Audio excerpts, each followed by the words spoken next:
Welcome to the IVM Podcast Network.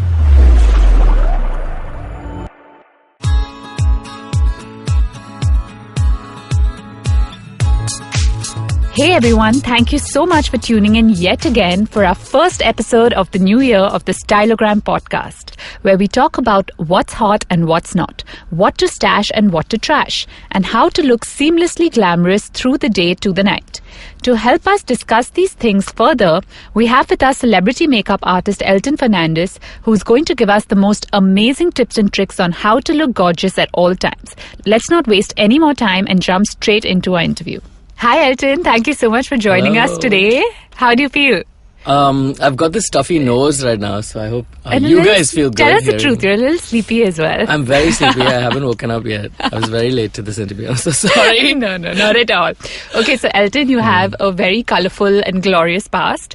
Tell us how you got into this industry and how you've been able to, become so amazing in such a short time. Colourful and glorious makes me sound like I was a porn star into prostitution. But I don't know, maybe I was. What do you mean? I used to think I'd make a good porn star because everyone said I was so good in bed. Oh, really? And I thought, okay, you know what, maybe, but I'll have to bulk a lot of muscle up. But that's not going to happen. The different types of porn stars. But let's not get Desi Bihari porn. No, that's just not happening. Okay, so back on track and tell us how you got into this field. Where did you grow up? Did you grow up in Bombay? Well, I was born in Bombay, in Thane actually. Okay. I mean, my entire schooling was in Thane.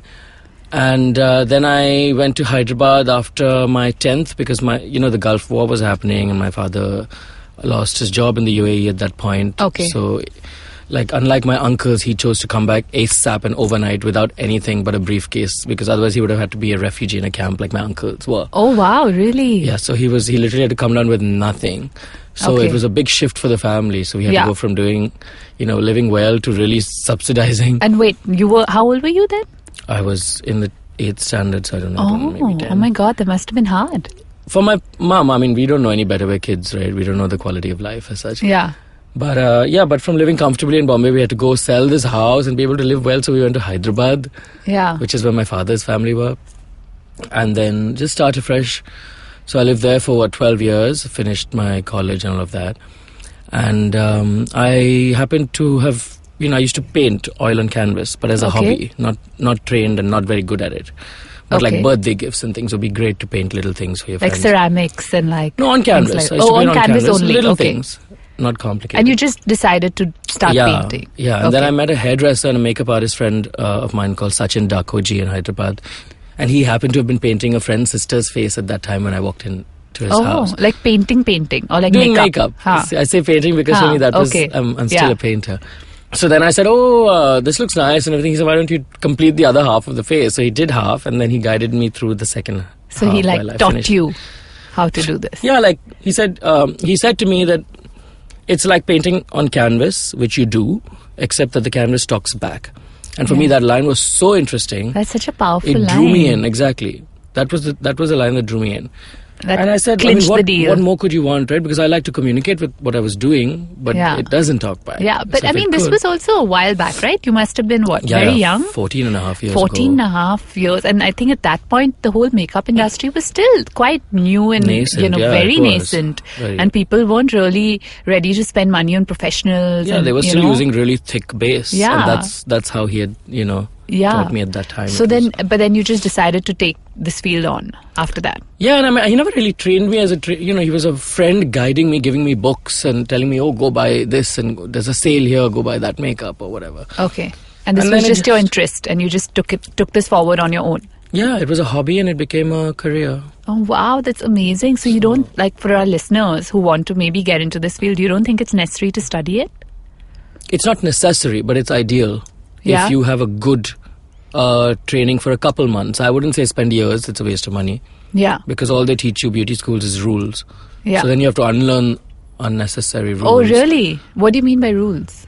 Like, your liner has to be this way to be right. Your blusher has to be this way to be right. This is the color you have to use for this. This is the color. And then there's these, you have to focus on trends and what's in fashion. And I don't like to believe any So of you it. don't think these rules work at all? There are guidelines for people with less access to other resources, I guess. But So what do you think works then? Happiness, no? Whatever makes you comfortable. For me, it's about my work today is all the actresses that I work with, they don't look like Barbies because I make them feel, and I keep telling them to empower themselves. Like if today you feel like you need 20 products, it's not about even needing. Yeah. Just having 5 is enough. Yeah? Which are the 5 products that you think every person, every girl, not an actress, just a regular person needs? I'd definitely start with an eyelash curler, and it's not really makeup, but it's a tool. Yeah. But there's nothing like an eyelash curler especially Indian highs are heavy lashes. We have thick, lush black lashes, and they're way more. Yeah. So they fall down. So to curl it and really hold that place up with your mascara. And one sec, sorry, but can you do this with thinner eyelashes? Because I don't have very heavy eyelashes. You could do, but if it's thin growth, then I mean you'll need a solid mascara, like a mascara with a nice, right. You know. Okay, so that's the curler. Volume. Next. Yeah, so the curler, I'd say, because even without mascara, your curler can still hold up for a few, right. at least for a few hours. Then I'd recommend a concealer. Okay. Just for spots and under eyes, inner corners of the eyes, around the nose, whatever's red or whatever. Is there a particular brand that you like? Maybelline. Really? Because we make it happen. I'm the spokesperson for Maybelline. Oh, you are? I know. But I actually do love their products. Yeah. There are maybe like a couple of things that I'm not fond of, and even the brand knows that. So I don't even use tell us if the brand also knows that. No, they know. I mean, I don't think it's necessary for public to know, but those are things that don't work for me personally because I'm much darker. Okay. So it doesn't apply to me. So until I have a shade that's fitting my face, I won't be the happiest camper. Okay.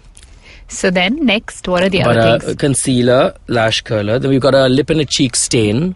So that works as a lipstick and a blush. Okay. And that's for like the day look, I guess.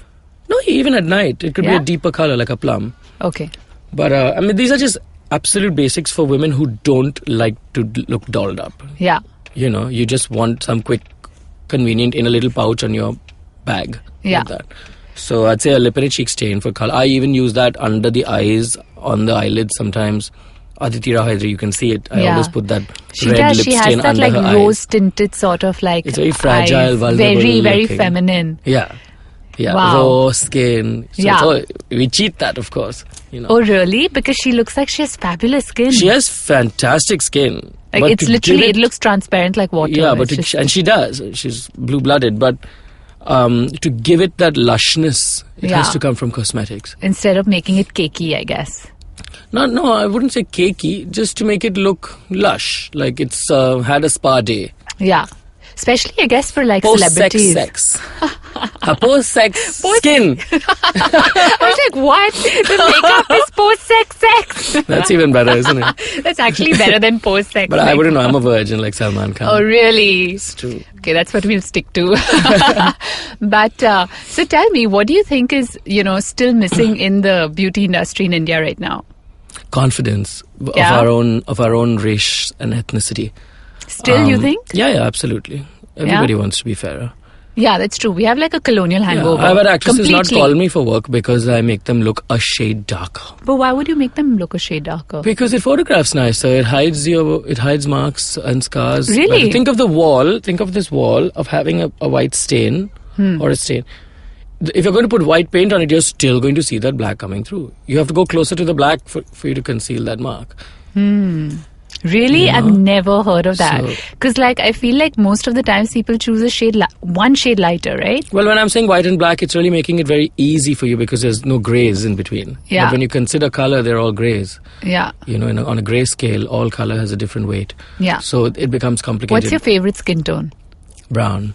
But what brown? Like chocolate brown? I'd say my brown. Your brown? Which is fairly deep.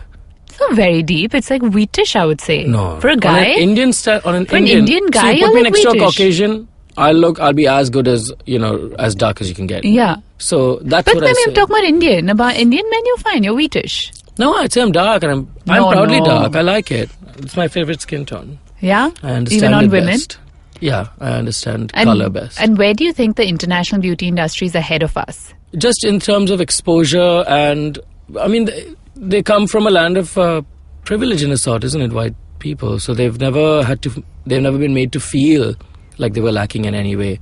Nobody's ever ruled them and told them this is Yeah, but I mean, there are a lot of black people as well. And, I think they're doing a great job with makeup as well. Yeah, of course there are. And we've got representatives even from Maybelline. We've got some beautiful black models. And they're all incredibly fascinating and inspiring. But yeah. It must be really hard to do makeup on a person with a really dark skin tone, right? No, for me it's easier. What's I the don't know. trick? I just understand it better. I understand skin beautifully, and and this would be great learning even for you and interesting for the readers. But all skin, be it the whitest, lightest albino to the deepest, darkest golden black that you could possibly have, all skin is made up of 3 primary colors, which is red, blue, and yellow. Really? All skin. Light, which is white, and shadow, which is black. Okay. So that's it. You don't need any other shade or tone of anything but these 3 primary colors, white and black. So lighter skin has a lot more white and red. Okay. Pigment. And then darker skin, like black skin, African skin, has a lot of blue and red. Oh my God, I've read so much about makeup and beauty, but I've never read this. Is this something you're making up, or is this science? No, it's science. And because I'm an atheist, so it's all about logic and reason. So for me, I seek logic and reason in my work. Oh, that's amazing. Technicality. So wow. It's my understanding of makeup. And okay. So I can, if you give me these three colors, light and shadow, I can make a foundation on my own for anybody. Really? How do you make a foundation? How would you make a foundation at home? But where would you get these colors from? Primary colors you get everywhere. They're the most basic to find. Like you would get paint. Yeah. And you'd make a foundation out of it. Yeah, you can like a usable foundation. Yeah. You'd recommend that to people? No, as a foundation, again, one product goes through so many levels and layers of, government approval and things like that. Yeah. I'm just saying, like a DIY, this is to understand what constitutes pigment in the skin. Yeah, yeah. How do we get that brown? How do we get a yellow? How do we get a... Oh, so basically, how do you get that color and then which color works? We're obviously not to use that particular...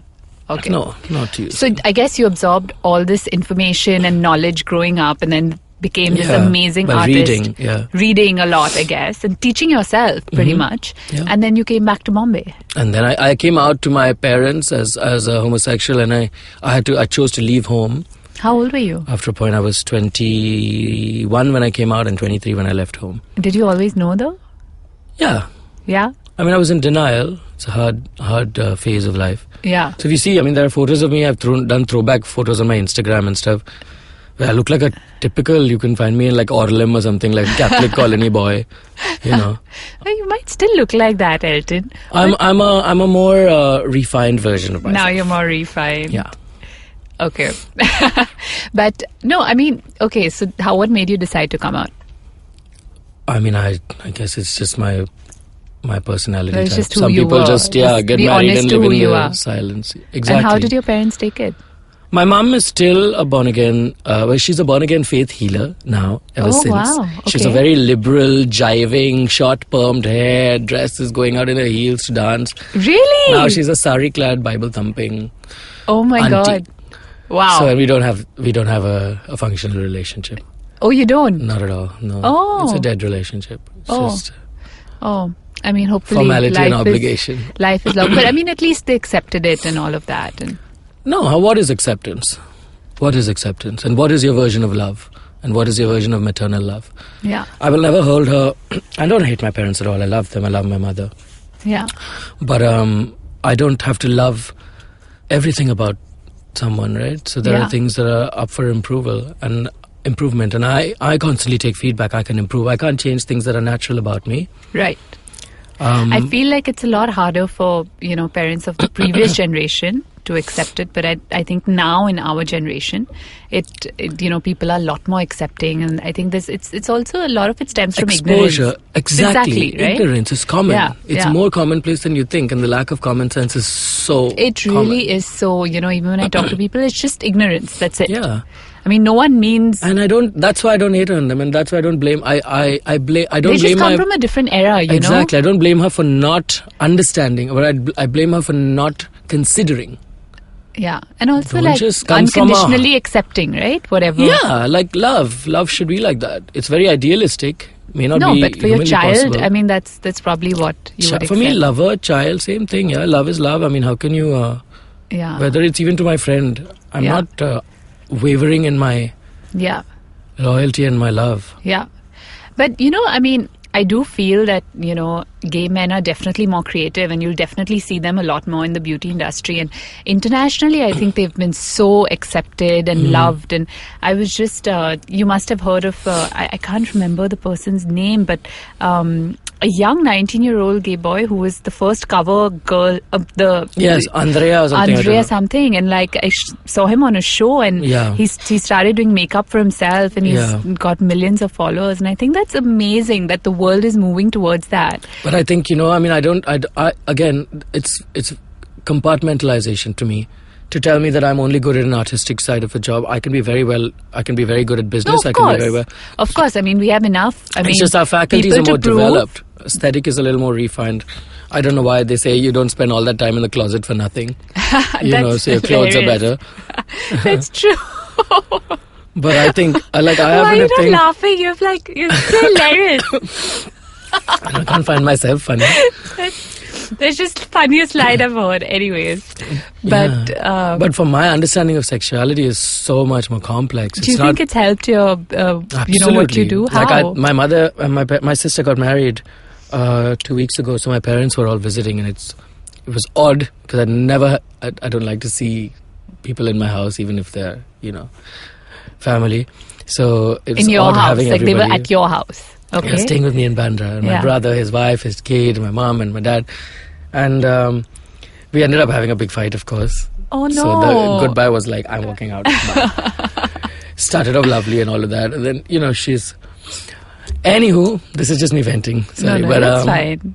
We fought, and I just said to her, like, you have to understand that I'm not successful despite my gayness or in spite of it, right? I'm successful because of my homosexuality. Well, why would you say that?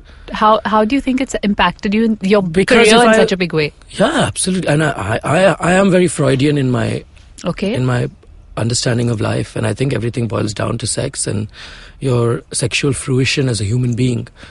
Because at the core of who you are, we're born to right? We're born to procreate. Yeah. And to be ashamed of that is so sad.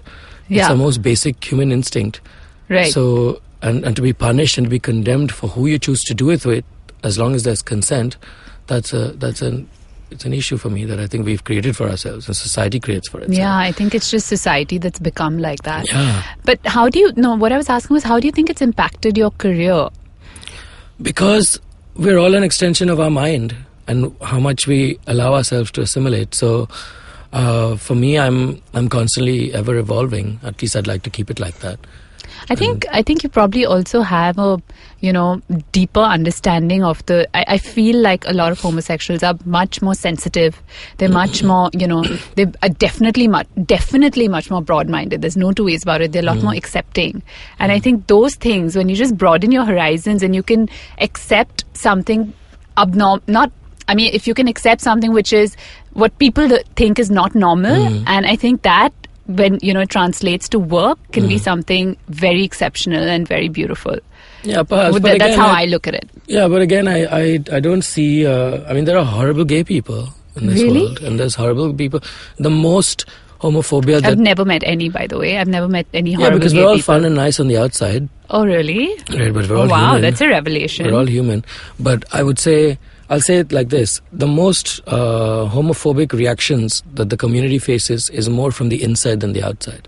Okay. You'll always you can check Grindr. It's a gay app dating. Well, it's a screwing app, really. Oh, but, like Tinder, like but a hookup Grindr. App. Yeah, but Tinder, you got to waste a lot of money on whining and dining them before you can 69 them, right?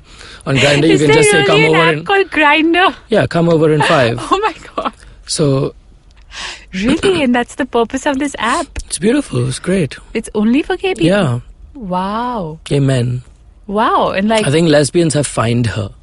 But I don't know. I don't think anybody's on it. Oh, so this is not even for lesbians. This is just This is for gay men. Okay. World over. When the Olympics happened in Britain a few years ago, Grindr crashed.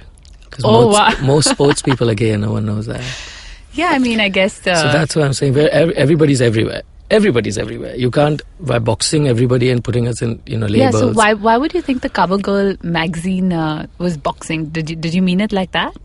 No. I just, when we use labels, when you say, gay people can be here and there, or straight people can do this and that, everybody can do everything. Yeah. It's just what society has allowed us to have access to. Right. So in time to come, everybody is going to be able to do everything. Yeah.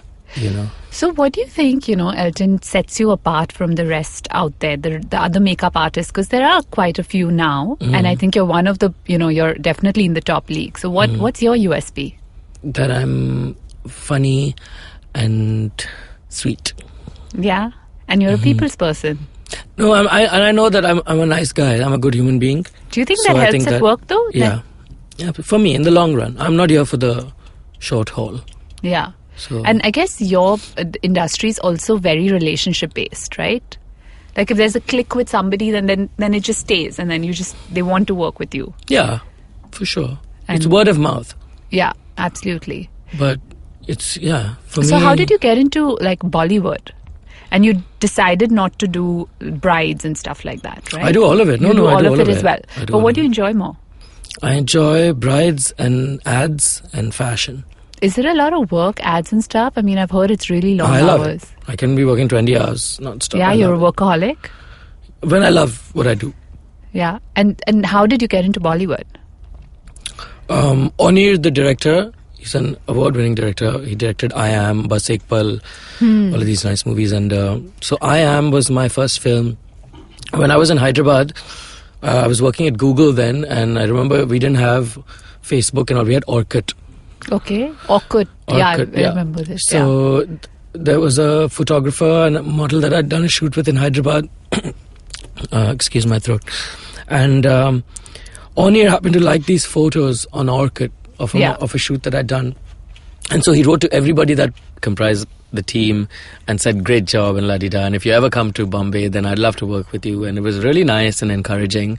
Yeah. And I was such a huge fan of Juhi Chawla as a child. Amir Khan and Juhi Chawla. I watched QSQT, which is Qiyamat Se Qiyamat Tak, about 27 times as a child. Everyone's grown up watching that. You know what I mean?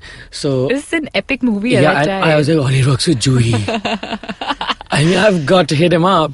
So then I came to Bombay. Oh, really? Is that how it started? You were like, I got to work with Juhi. He gave me my break. Does Juhi know that she made your career? She used to call me a lot to copy my collar tune. Oh, really? Yeah. Okay. So, but and she did my Cook and Murugan collar tune. Okay. So anyway, Onir got me to do his film I Am. Okay. And not just... So this was your my first film. Film with no experience. And literally you just called them up and said, I want to do this because I love Juhi Chawla. He just said, work. I'll never... At that time I was so timid, I didn't know how things worked. I was so naive. Yeah. I didn't know that you need to project what you want into the world and put your soul into it, and then that energy comes back in some form. Right. I didn't know that. So I didn't even think it was appropriate to talk about Juhi in front of him. I didn't. Okay. So I was just like, Muh chota kar, look down, listen to him, and So, but he said that he'd love me to be the director of makeup and hair on his movie, and not just for one star, but for everybody. And I would get it was so lovely. And there were actors like Nandita Das, Manisha Koirala and Juhi Chawla. This is what, 15 years But by now you had experience. Yeah. So he'd seen your work. Yeah. Okay. But this is 8 years ago, but I think. Still, for him to, take exactly. that. Yeah, that's amazing. Like Juhi, Nandita, Manisha, they all had their people since years, right? Yeah. Manisha Koirala was the top number one of her time. Yeah. She's had a person since years, a makeup artist. So they didn't want to even try, but he insisted, just try. He said, don't even take. Just try them for me. And they tried me and then they booked me. So amazing. It was great. I did the whole movie. So that was your roadway into Bollywood. And then after that, there's just been no stopping you. Which are the other films that you've done? I'm not a big film person because it takes you away from home, and I live very comfortably. They put us up in really shoddy hotels. I can't deal with the dirty all lighting. These locations and everything. Yeah, like even for Onir's film, I sucked it up and stayed at simple places because everybody was staying. And back then even I was fairly simple. But not anymore though, is what you're saying. Anymore. I'm not. Now you wouldn't stay in a simple place. If there were no options, and if it was a way of life in that area, like I'm going to a rural area, I'll stay in a hut. I've done a fancy politician's daughter's wedding in a hut setup. Why? Which was Indian toilet sit on the grass. But why did they put you up in a hut? Not me, everybody was. But if it's a fancy politician's daughter. Yeah, but that's She was a chill girl. Oh, okay. She just wanted to, that fight expectation kind of the family. Okay. So she got married and there were cows and bullock carts with haystacks everywhere. And then it you was were a doing village her. setup and it was lovely. Wow. Yeah, so I have no issues with that. But, when you've got money... And then you don't want to give it. Yeah. Don't keep it for your family. You put it out in your work and, let it speak. Right. But... oh God, really digressed there. No. So then, what? I think let's get back to the whole Movie. film. Yeah. Yeah. So you won't want to do more films, but you'll probably do a lot more. But like I've done. What is that? I've done Jannat 2 with Isha. I just did a Mani Ratnam film, which is the most exciting. That's so cool. What's the name? With Aditi Haidri. Yeah. She's like your really close friend, right? I saw you guys on the show. You look so she's good. One of my favorite clients, for sure. I mean, you were just dressed like amazing. Yeah. Thanks. It was planned. I planned it. You planned it? You don't have a stylist? No. Don't need a stylist. No. All My sister's you? a stylist, Nelly Wadia, so she helps. So she helps you? Get me things if I need. So were these gel nails that you're wearing right now her idea or your idea? No. She doesn't. Image I don't need help with. I need help getting clothes. Okay. You write to that designer and get that piece for me. Okay. But so tell our listeners, it's so interesting. My You're gel wearing nails, these like awesome pointy black gel nails. You can find them on my Instagram or my YouTube. My handle is Elton J Fernandez. Yeah. And I've got these shiny black. So are they the acrylic ones that you can just put on? They are acrylic nails. They're gel, and then there's gel polish on top of it. So you can just do it at home. You don't need to go to No, you need to go to a parlor. It's a big procedure. Yeah. But I have these nails not because I love them. But I do it more because I don't like conforming to this notion that men should be a certain masculine version of themselves, So I have this beard and I have this way of speaking, and I'm not I'm rounded at the edges. I don't have harsh masculine vibes, but I'm definitely not very effeminate. Yeah. Not that that's a problem. I'm cool with it, but I like to have a little more. But because it's naturally not a part of who I am unless I'm with my close friends and I'm acting stupid at home. Yeah. I wanted to represent. Is it hard though working with nails in your field? It is hard if you have longer ones, which I did have, but then you figure out a shape that works well, which you can type with, which you can hold a penis with. So these pointy ones pretty much. Yeah. I love how you just put it in. Like, when the penis or the thing? I don't know what you're talking about. The nails. No, not the nails. She's other really thing. blushing. Okay, so these pointy ones work well for typing and for other things. No, for me, it's just look at my hands. My nail bed is really wide. Okay. And my thumb is really big. So when I didn't have this point, I had a square because I thought that was at least it was a little more, I don't want to look all out. Might as well stop somewhere. So I went for the square. But I looked like I had I don't know, they look like spoons. My nails are so big. They look horrible. My thumbs look like spoons. What? So now I made them pointy so they don't look ugly. They look nice. Okay. And I've been showing them off in all my Insta posts like this. Oh my God, totally checking out your Instagram right now. Yeah, check it. But it's that duality of masculine and feminine. I love that. Yeah, and even with your hair and everything, it's great. Yeah. My hair is a weave. It's an extension. What do you mean? It's real hair, but it's not my hair. My hair's underneath. Oh. Yeah. So what do you mean? So this is my hair, but this is not. This is sitting on top of my hair. It's why? Because extensions, like extensions. Oh, it's because I like extensions. to play with my image. Oh, wow. Sometimes you'll find me wearing longer hair. Like a wig and all. It's an extension. It's short. This is so my hair. You just put it on. I just clip it here and I wear a hat. Oh, so wow. the hat holds the seam of the extension at the back of my head and I have longer hair. That's so cool. And you had these awesome piercings as well on your ears. These tunnels, I had them. Were they painful? I always look at people. No, they're numbed, so you don't feel pain. You just feel blood drip. Yeah? Yeah. Wow, that's so scary. Why? It's kind of like menstruating. It's okay. It's life.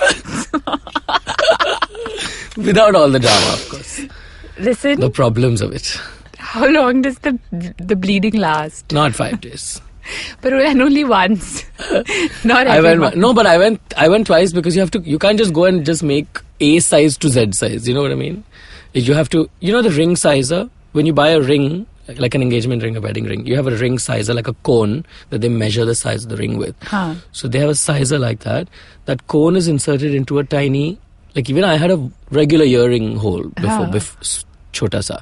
Then they numb it, they inject it, and then they push that thing through.